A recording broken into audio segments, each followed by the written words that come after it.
I got fired yesterday. For what? Next time on the season finale of Landman. We need to have a conversation. Look, if you know a good lawyer, you call him. I need your help. I made a pretty sizable investment with Cammy. An investment you'll lose. If you lose this, the thing you love the most, that's the first thing I'll take. The finale of Landman Season 2 opens under a heavy, burning sky, a visual reminder of the pressure closing in on Tommy Norris. We find him sitting quietly with his father, the silence between them saying more than words ever could. When Tommy finally admits he was fired, the moment lands like a slow punch to the chest. This wasn't just the loss of a job. It was the collapse of an identity built on decades of control, instinct, and calculated risk. The question of why Tommy was fired becomes the emotional backbone of the episode. Officially, he lacked the hunger Cammy demanded. But beneath that surface lies something more dangerous. Tommy saw the cracks forming long before anyone else did. The Louisiana gas project, presented as the company's next big win, may actually be its undoing. A single miscalculation could turn ambition into a $400 million disaster. This opening frames the finale as a story about consequences. Was Cammy right to trust her instincts over experience? Or did firing Tommy remove the only person capable of stopping the collapse? As the sun blazes overhead and the oil fields stand silent, the episode makes one thing clear. This isn't just a finale about business. It's about pride, betrayal, and the cost of ignoring wisdom when power feels intoxicating. As the story shifts, the emotional weight transfers to Cooper and Ariana, seated inside a quiet diner that feels anything but safe. Ariana's injuries from the brutal attack are no longer just physical reminders, they're legal ones. Cooper's act of protection, once heroic, now threatens to destroy everything he's worked to rebuild. When Cooper says they need to talk, the tension sharpens.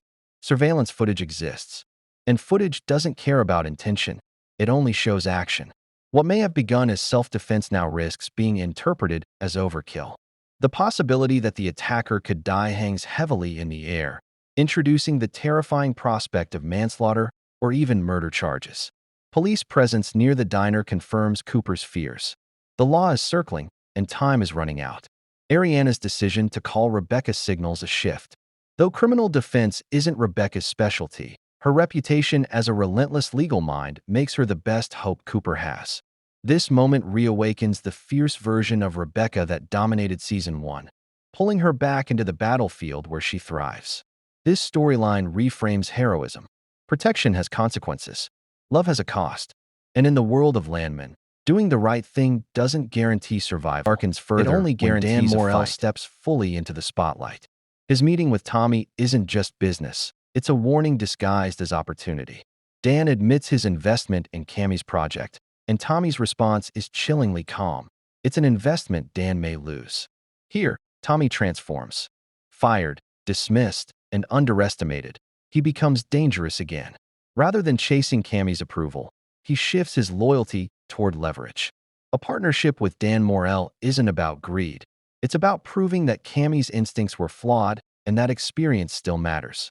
Dan's threat is subtle but brutal. If he loses what he loves most, he'll take what Tommy loves most in return. As the camera cuts to Tommy's family, the message is clear. This isn't business anymore. It's war.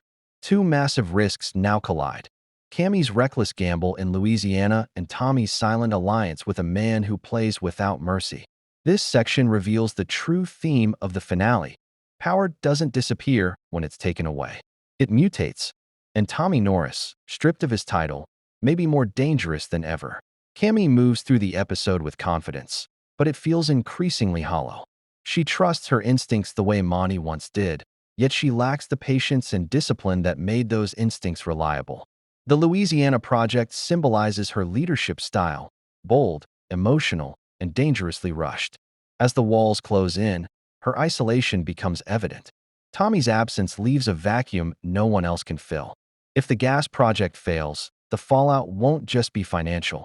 It could dismantle everything Monty built. The irony is brutal. In trying to protect the company's legacy, Cammy may be the one who destroys it. Meanwhile, personal storylines simmer beneath the surface. Angela and Ainsley remain chaotic forces, threatening more distractions at a moment when stability is desperately needed. Their continued drama reinforces the sense that Landman's world has drifted far from its industrial roots into emotional warfare. This part of the finale asks a brutal question. Is confidence without wisdom just another form of recklessness? And if so, how much damage can one wrong decision cause before it's too late to stop it? The trailer's final moments say everything without words. Tommy walks alone, his expression heavy with realization. Every choice he's made has consequences now, some immediate, others still forming. Dan Morell's shadow looms. Cooper's fate remains uncertain. Cammy's gamble teeters on the edge of collapse. The music swells with dread, signaling that this finale isn't about resolution. It's about setup. Jail, death, betrayal, and financial ruin all feel possible. Nothing is guaranteed, and no one is safe. As the season closes, Landman leaves us with uncertainty rather than answers. Season May 2nd have strayed into soap opera territory, but the finale promises something darker and more dangerous ahead. If Season 3 follows through, it could return the series to its roots, where power is earned, not assumed, and every deal carries a cost. One thing is clear, the rush never disappeared. It was only waiting for the right moment to strike.